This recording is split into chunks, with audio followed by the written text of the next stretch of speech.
Bismillahirrahmanirrahim. Assalamualaikum warahmatullahi wabarakatuh. Ingin mengabarkan bahwa kondisi Masjidil Aqsa sekarang sedang sangat genting sekali. Mohon doa dari semua sahabat, laporan dari para pejuang yang sedang ada di garis depan. Saat ini masjid sudah porak-poranda. Tentara Israel sudah penjajah masuk ke dalam dan sudah berani dengan beberapa bom-bom yang akhirnya merusak bahagian-bahagian masjid yang ada di sana, dan asap sudah membumbung tinggi terlihat dari luar masjid. Dari atas Bukit Zaitun juga sudah terlihat banyak sekali asap yang keluar dari komplek masjid, dan banyak sekali suara-suara ambulan yang membawa korban yang keluar dari masjid karena penjajah Yahudi laknatullah sudah betul-betul membabi buta ketika mereka menembaki para mu'takifin yang ada di sana. Perlu disampaikan juga kepada para sahabat, ini bukan begitu saja terjadi, tetapi ini sudah terjadi dari awal Ramadan. Bagaimana proses ini terjadi karena mereka sudah berkeinginan betul untuk bisa mengambil alih Masjidil Aqsa. Diawali dengan awal Ramadan kemarin ketika ada beberapa orang yang masuk menyerupai atau masuk sebagai seorang menyamar sebagai seorang muslim, tapi ternyata membawa banyak senjata tajam, dan ketika tertangkap mereka menginginkan, katanya pengakuan mereka ingin membunuh orang yang sedang sholat, dan ketika ditangkap diberikan kepada pihak berwenang, tapi ternyata justru dibebaskan oleh penjajah Israel, dan itu membuat marah kaum muslimin. Tapi ternyata tidak berhenti sampai di situ. Banyak sekali di awal-awal Ramadan anak-anak kecil kaum muslimin disiksa oleh orang-orang Israel. Ketika ada wanita yang lewat komplek pemukiman Yahudi, dicopot jilbabnya, sehingga akhirnya membuat kaum muslimin itu marah. Tetapi yang marah justru ditangkap oleh penjajah Israel. Terakhir kasus dari Sheikh Jarrah ketika komplek di Yerusalem atau di Yerusalem Timur yang ini adalah merupakan komplek kaum muslimin, tiba-tiba ada 1-2 keluarga yang memaksa masuk rumah kaum muslimin, dikawal oleh tentara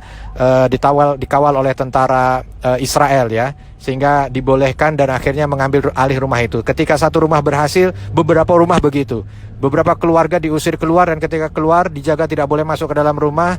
Lalu ada keluarga dari Israel Yahudi yang dikawal oleh tentara dan akhirnya memasuki rumah, yang akhirnya menimbulkan perlawanan dari sahabat-sahabat kita. Dan ini letaknya tidak jauh dari Masjidil Aqsa. Dan terakhir bagaimana mereka di tanggal 28 Ramadan ini, para rabi mereka, pimpinan-pimpinan pendeta mereka sudah memang dari awal mereka menjadikan tanggal ini sebagai tanggal di mana mereka akan merebut Masjidil Aqsa. Bahkan pimpinan rabi mereka menulis dalam poster-poster yang mereka sebarkan, dalam pamflet yang mereka sebarkan, mereka mengatakan kalau tidak hari ini, maka Tuhan tidak akan memberikan kesempatan pada kita untuk mengambil Masjidil Aqsa. Maka mereka sudah bersiap diri. Bahkan beberapa foto yang terjadi yang sampai ke kita dari laporan kaum muslimin yang ada di sana, bahwa kaum muslimin yang datang mendekat ke Masjidil Aqsa maka akan diputarbalikkan oleh tentara Israel, sedangkan puluhan bis dari ekstremis Yahudi dengan mudah untuk masuk ke Baitul Maqdis. Bahkan di antara mereka sudah memamerkan senjata-senjata api mereka, bahkan mereka berpelukan dengan para tentara dan mengatakan inilah saatnya, inilah saatnya. Yang perlu untuk dikhawatirkan bahwa kita perlu tahu cara Yahudi dalam mengambil tempat-tempat suci yang ada di Palestina. Modelnya persis seperti ini Bapak Ibu. Kalau kita tidak waspada dan tidak bergerak, maka akan terjadi hal yang sama seperti Masjid Ibrahim di Khalil dan seperti Masjid Nabi Daud yang ada di Yerusalem. Kenapa? Karena mereka akan mengambil kesempatan di mana kaum muslimin tidak banyak yang peduli, dan ini saat ini adalah momennya menurut mereka karena semua pada sibuk dengan pandemi. Ya, seolah mereka hanya mengurusi diri mereka, jadi ya mereka tidak akan bisa bergerak karena berkumpul pun sudah dilarang. Jadi mereka mungkin tidak akan berkumpul dan akan protes ya. Maka mereka mengambil momen ini. Yang kedua, mereka akan menguasai terlebih dahulu walaupun hanya 1 atau 2 hari.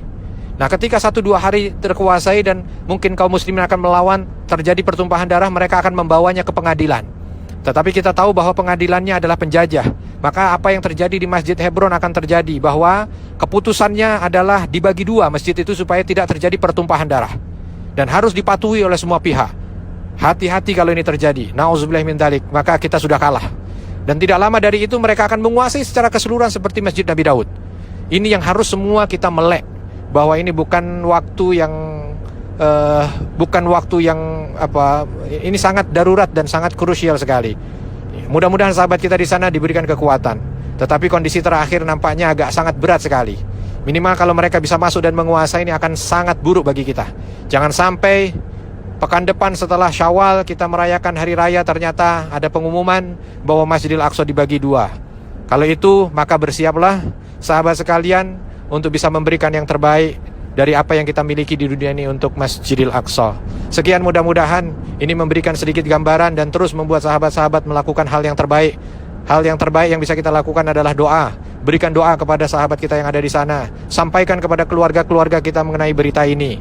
Dan insya Allah mudah-mudahan dengan itu juga Allah Subhanahu wa Ta'ala akan berikan kekuatan pada kita untuk memberikan yang lebih kepada Masjidil Aqsa. Assalamualaikum warahmatullahi wabarakatuh.